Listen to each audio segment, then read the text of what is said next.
ജിന്നുകളിൽ നിന്നും മനുഷ്യരിൽ നിന്നും ധാരാളം പേരെ നാം നരകത്തിന് വേണ്ടി സൃഷ്ടിച്ചിട്ടുണ്ട്. അവർക്ക് മനസ്സുകളുണ്ട്, അതുപയോഗിച്ച് അവർ കാര്യം ഗ്രഹിക്കുകയില്ല.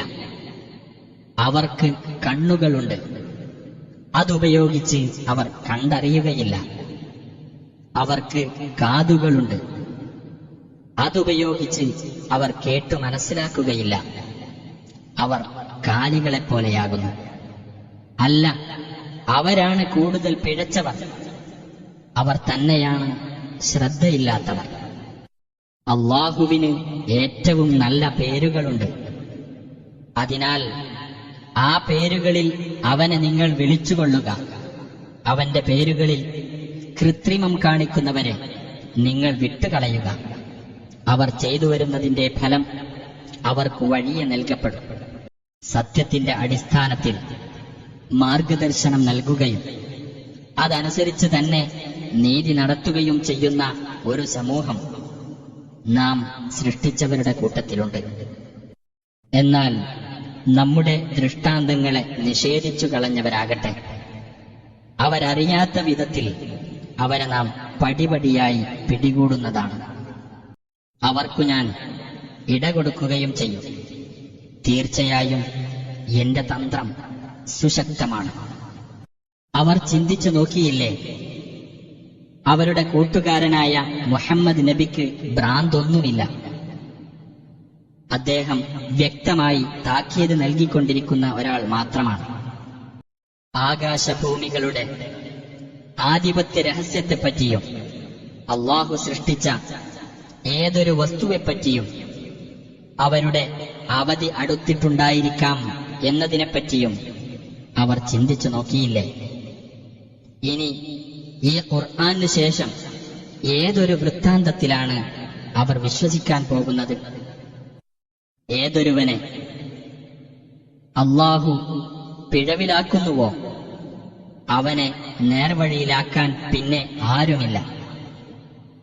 അവരുടെ ധിക്കാരത്തിൽ അന്ധമായി വിഹരിച്ചു കൊള്ളാൻ അല്ലാഹു അവരെ വിട്ടേക്കുന്നതുമാണ്. അന്ത്യസമയത്തെപ്പറ്റി അവർ നിന്നോട് ചോദിക്കുന്നു, അതെപ്പോഴാണ് വന്നെത്തുന്നതെന്ന്.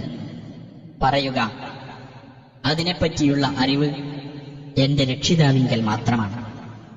അതിന്റെ സമയത്ത് അത് വെളിപ്പെടുത്തുന്നത് അവൻ മാത്രമാകുന്നു. ആകാശങ്ങളിലും ഭൂമിയിലും അത് ഭാരിച്ചതായിരിക്കുന്നു. പെട്ടെന്നല്ലാതെ അത് നിങ്ങൾക്ക് വരികയില്ല. നീ അതിനെപ്പറ്റി ചുഴിഞ്ഞന്വേഷിച്ച് മനസ്സിലാക്കിയവനാണെന്ന മട്ടിൽ നിന്നോടവർ ചോദിക്കുന്നു. പറയുക, അതിനെപ്പറ്റിയുള്ള അറിവ് അല്ലാഹുവിങ്കൽ മാത്രമാണ്.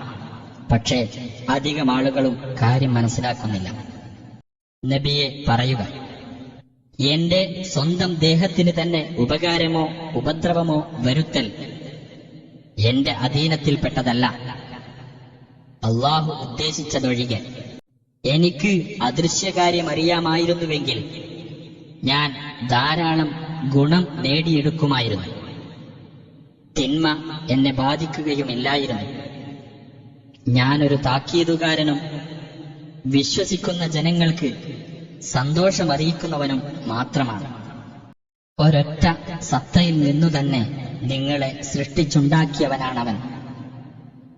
അതിൽ നിന്ന് തന്നെ അതിന്റെ ഇണയെയും അവനുണ്ടാക്കി. അവളോടൊത്ത് അവൻ സമാധാനമടയുവാൻ വേണ്ടി. അങ്ങനെ അവൻ അവളെ പ്രാപിച്ചപ്പോൾ അവൾ ലഘുവായ ഒരു ഗർഭഭാരം വഹിച്ചു. എന്നിട്ട് അവൾ അതുമായി നടന്നു. തുടർന്ന് അവൾക്ക് ഭാരം കൂടിയപ്പോൾ അവർ ഇരുവരും അവരുടെ രക്ഷിതാവായ അല്ലാഹുവിനോട് പ്രാർത്ഥിച്ചു, ഞങ്ങൾക്കു നീ ഒരു നല്ല സന്താനത്തെ തരികയാണെങ്കിൽ തീർച്ചയായും ഞങ്ങൾ നന്ദിയുള്ളവരുടെ കൂട്ടത്തിലായിരിക്കും. അങ്ങനെ അല്ലാഹു അവർക്കൊരു നല്ല സന്താനത്തെ നൽകിയപ്പോൾ അവർക്കവൻ നൽകിയതിൽ അവർ അവന് പങ്കുകാരെ ഏർപ്പെടുത്തി. എന്നാൽ അവർ പങ്കുചേർക്കുന്നതിൽ നിന്നെല്ലാം അല്ലാഹു ഉന്നതനായിരിക്കുന്നു. അവർ പങ്കുചേർക്കുന്നത് യാതൊന്നും സൃഷ്ടിക്കാത്തവരെയാണോ? ആ ആരാധ്യർ തന്നെ സൃഷ്ടിച്ചുണ്ടാക്കപ്പെടുന്നവരുമാണ്. അവർക്കൊരു സഹായവും ചെയ്യാൻ ആ പങ്കാളികൾക്കു സാധിക്കുകയില്ല. സ്വദേഹങ്ങൾക്കു തന്നെ അവർ സഹായം ചെയ്യുന്നതുമല്ല. നിങ്ങൾ അവരെ സന്മാർഗത്തിലേക്ക് ക്ഷണിച്ചാൽ അവർ നിങ്ങളെ പിൻപറ്റുന്നതുമല്ല. നിങ്ങൾ അവരെ ക്ഷണിച്ചിരുന്നാലും നിങ്ങൾ നിശബ്ദത പാലിച്ചാലും നിങ്ങൾക്ക് സമമാണ്. തീർച്ചയായും അള്ളാഹുവിന് പുറമെ നിങ്ങൾ വിളിച്ചു പ്രാർത്ഥിച്ചു കൊണ്ടിരിക്കുന്നവരെല്ലാം നിങ്ങളെപ്പോലെയുള്ള ദാസന്മാർ മാത്രമാണ്. എന്നാൽ അവരെ നിങ്ങൾ വിളിച്ചു പ്രാർത്ഥിക്കൂ, അവർ നിങ്ങൾക്ക് ഉത്തരം നൽകട്ടെ. നിങ്ങൾ സത്യവാദികളാണെങ്കിൽ അവർക്ക് നടക്കാൻ കാലുകളുണ്ടോ? അവർക്ക് പിടിക്കാൻ കൈകളുണ്ടോ? അവർക്ക് കാണാൻ കണ്ണുകളുണ്ടോ? അവർക്ക് കേൾക്കാൻ കാതുകളുണ്ടോ?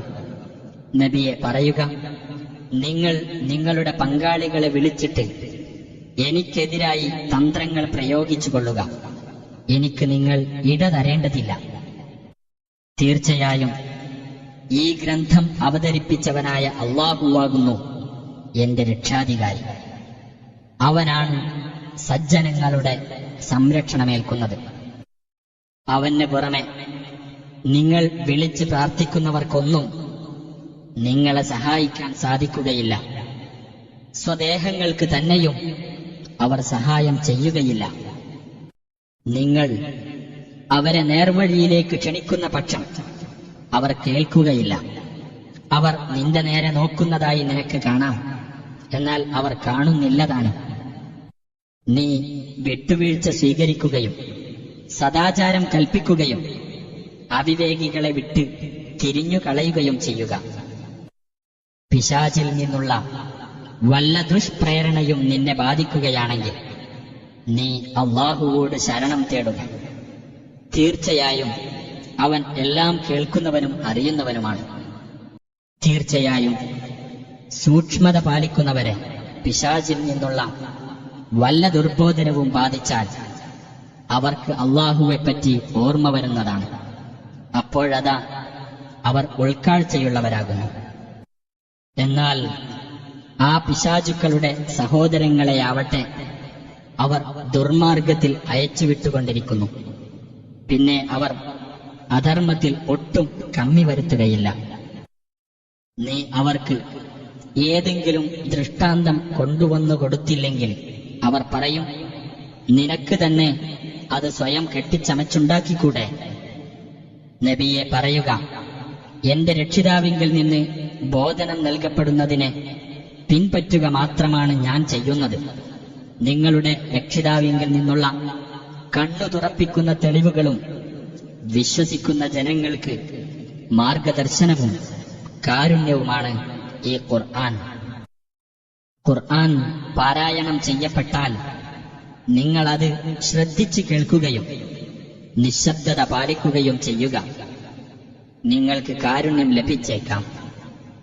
വിനയത്തോടും ഭയപ്പാടോടും കൂടി, വാക്ക് ഉച്ചത്തിലാകാതെ രാവിലെയും വൈകുന്നേരവും നീ നിന്റെ രക്ഷിതാവിനെ മനസ്സിൽ സ്മരിക്കുക. നീ ശ്രദ്ധയില്ലാത്തവരുടെ കൂട്ടത്തിലാകരുത്. തീർച്ചയായും നിന്റെ രക്ഷിതാവിന്റെ അടുക്കലുള്ളവർ അഥവാ മലക്കുകൾ അവനെ ആരാധിക്കുന്നതിനെപ്പറ്റി അഹംഭാവം നടിക്കുകയില്ല. അവർ അവന്റെ മഹത്വം പ്രകീർത്തിക്കുകയും അവനെ പ്രണമിക്കുകയും ചെയ്തുകൊണ്ടിരിക്കുന്നു.